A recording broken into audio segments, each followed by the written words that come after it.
ഇനി രണ്ട് fraction division ചെയ്യുന്നത് മൾട്ടിപ്ലൈ ചെയ്യുന്നതൊക്കെയാണ് നമ്മൾ പഠിക്കുന്നത്. കഴിഞ്ഞ വീഡിയോസ് നല്ലതുപോലെ നോക്കുക, എന്നാലേ നമുക്ക് ഇതൊക്കെ പഠിച്ചു വരാൻ പറ്റൂ. ഇപ്പോൾ ഫസ്റ്റ് ക്വസ്റ്റ്യൻ എന്ന് പറഞ്ഞാൽ എക്സ് ഈക്വൽ 1/2 വൈ ഈക്വൽ 3/4 ആണ്. ഫൈൻഡ് എക്സ് ബൈ വൈ എത്രയെന്നാണ് ക്വസ്റ്റ്യൻ ചോദിച്ചിരിക്കുന്നത്. നമ്മൾ എക്സ് ബൈ വൈ എന്ന് പറഞ്ഞെടുത്ത് എഴുതണം. എക്സ് ബൈ വൈ ഈക്വൽ എക്സിന് പകരം 1/2 കൊടുക്കുന്നു, ഡിവൈഡഡ് ബൈ വൈക്ക് പകരം തന്നിരിക്കുന്ന വാല്യൂ 3/4 എന്ന് പറഞ്ഞു കൊടുക്കുന്നു. നമ്മൾ എപ്പോഴും ശ്രദ്ധിക്കേണ്ട കാര്യം ഇതാണ് ഒരു മെയിൻ ഡിവിഷൻ എന്ന് പറയുന്ന ഈ വര ഇതാണ്. അത് ഫോളോ ചെയ്ത് പോകുക, അത് കറക്റ്റായിട്ട് ഇട്ടിരിക്കുക. കണ്ടല്ലോ. അത് കഴിഞ്ഞ ശേഷം ഒരു ഫ്രാക്ഷൻ കൊണ്ട് ഡിവൈഡ് ചെയ്യുന്നതിന് ആ രണ്ടാമത്തെ ഫ്രാക്ഷൻ തിരിച്ചിട്ട് ഗുണിച്ചാൽ മതി. റെസിപ്രോക്കൽ അഥവാ വിൽക്രമം എന്ന് പറയും. നമ്മൾ 1/2 എഴുതിയതിന് ശേഷം 3/4നെ 4/3 കൊണ്ടങ്ങ് മൾട്ടിപ്ലൈ ചെയ്താൽ മതി. അതായത് 1/2 എന്ന് എഴുതുക, അത് കഴിഞ്ഞ ശേഷം ഈ കിടക്കുന്ന ഫ്രാക്ഷനെ തിരിച്ചിട്ട് ഗുണിച്ചാൽ മതി എന്നർത്ഥം.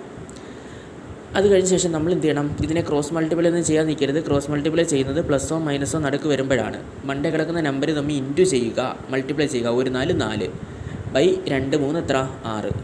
4/6നെ ഒന്ന് സോൾവ് ചെയ്യുക, പകുതി എടുത്താൽ മതി. അതിൻ്റെ ആൻസർ 2/3 എന്ന് പറഞ്ഞ് കിട്ടും. ഇത് കഴിഞ്ഞ ക്ലാസ്സിൽ ചെയ്തിട്ടുള്ളതാണ്, കഴിഞ്ഞ വീഡിയോയിൽ ചെയ്തിട്ടുള്ളതാണ്, ഒന്ന് നോക്കുക. അടുത്ത ക്വസ്റ്റ്യൻ ഇതുപോലെയാണ്. X equal 2/3 y equal 4/5 find x by y എത്രയെന്ന് കണ്ടുപിടിക്കാനാണ്. നമ്മൾ എക്സ് ബൈ വൈ എഴുതി, എക്സിന് പകരം 2/3 കൊടുത്തു, വൈക്ക് പകരം 4/5 കൊടുത്തു. ഒരു ഫ്രാക്ഷൻ വെച്ച് ഡിവൈഡ് ചെയ്യുന്നതിന് മറ്റേ ഫ്രാക്ഷൻ എന്ത് ചെയ്യുക? തിരിച്ചിട്ട് ഗുണിച്ചാൽ മതി. 2/3 എഴുതി, ഇൻറ്റു എന്ത് ചെയ്തു? 5/4 എന്ന് എഴുതി. എന്നിട്ട് ഇതും കൂടെ അങ്ങ് മൾട്ടിപ്ലൈ ചെയ്തു 10, ഇതും കൂടെ മൾട്ടിപ്ലൈ ചെയ്തു 12.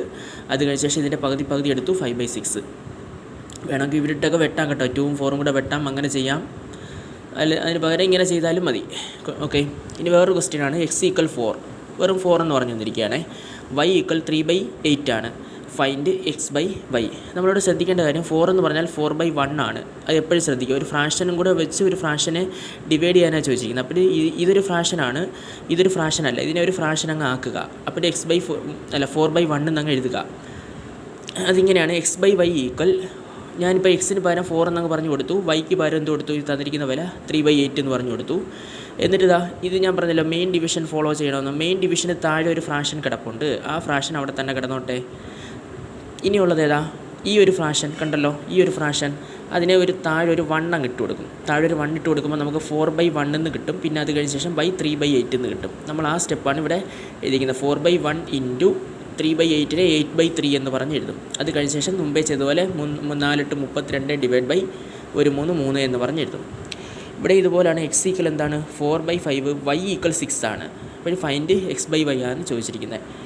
അതുപോലെ തന്നെ അത് തിരിച്ചിതുപോലെ എഴുതും. എക്സ് ബൈ വൈ ഈക്വൽ എക്സിന് പകരം 4/5 കൊടുക്കും, വൈക്ക് പകരം 6/1 കൊടുക്കും. 6/1 എന്ന് പറഞ്ഞാൽ 6 കൊടുക്കും. 6 എന്ന് പറഞ്ഞാൽ 6/1 ആണ്. കാരണം മെയിൻ ഡിവിഷൻ എന്ന് പറയുന്നത് നോക്കി വെച്ചിരിക്കുക.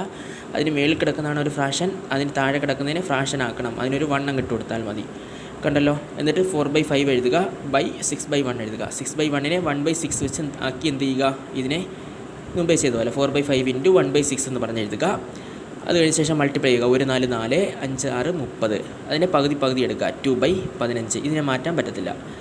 ഇനി നിങ്ങൾക്ക് വേണമെങ്കിൽ തിരിച്ച് ഈ പ്രോബ്ലം എല്ലാം y/x എന്ന് കണ്ടുപിടിക്കാം. y/x കണ്ടുപിടിക്കുമ്പോൾ ഇതിനെ തിരിച്ചിട്ടാൽ മതി. 3/2 എന്ന് പറഞ്ഞിട്ട് ഈ ആൻസർ 6/5 എന്ന് പറഞ്ഞു കിട്ടും. അങ്ങനെ കിട്ടിപ്പോകും. അപ്പോൾ നിങ്ങൾ ഇതുപോലുള്ള കുറച്ച് പ്രോബ്ലംസൊക്കെ വന്നിട്ട് ചെയ്ത് നോക്കുക.